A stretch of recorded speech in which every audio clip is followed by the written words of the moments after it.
Vous écoutez le podcast de la famille de Tégette. Message d'Aya. L'amour est le messager de l'esprit. Ami bien-aimé de mon cœur, je m'adresse à vous du plus profond de mon être. Je comprends l'amour. C'est l'essence même de toute vie, et pourtant, nombreux sont ceux qui oublient qu'il est la réponse à toutes les questions. L'amour guérit et rétablit tout ce qui est brisé ou blessé. L'amour ouvre la voie à la paix, alors que les ténèbres se dissipent en présence d'une telle beauté. La vie est merveilleuse, et elle est un don qui doit être apprécié.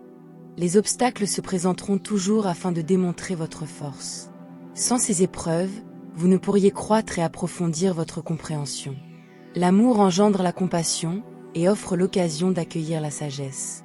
Au fil du temps, vos expériences vous enrichissent, et vous vous retrouvez prêt à aider autrui. Votre âme est l'expression de l'amour, issue d'un esprit sacré.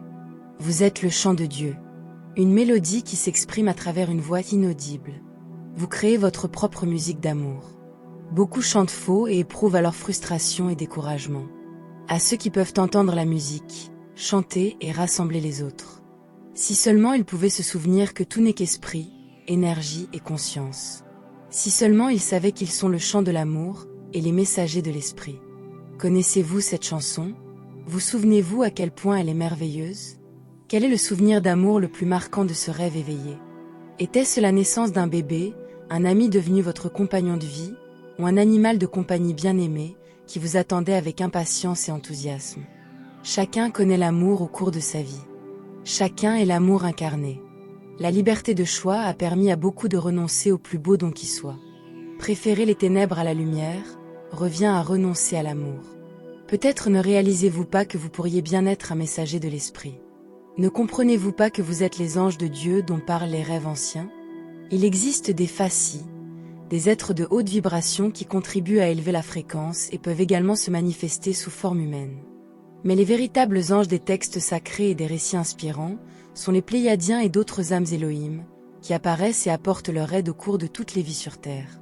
Vous êtes les messagers de l'esprit pour un moment comme celui-ci. Vous êtes l'amour, et voici venu le moment pour vous de devenir la lumière pour autrui. En tant que visiteur de l'école de la Terre, sachez que le moment de quitter cette demeure temporaire est bientôt venu.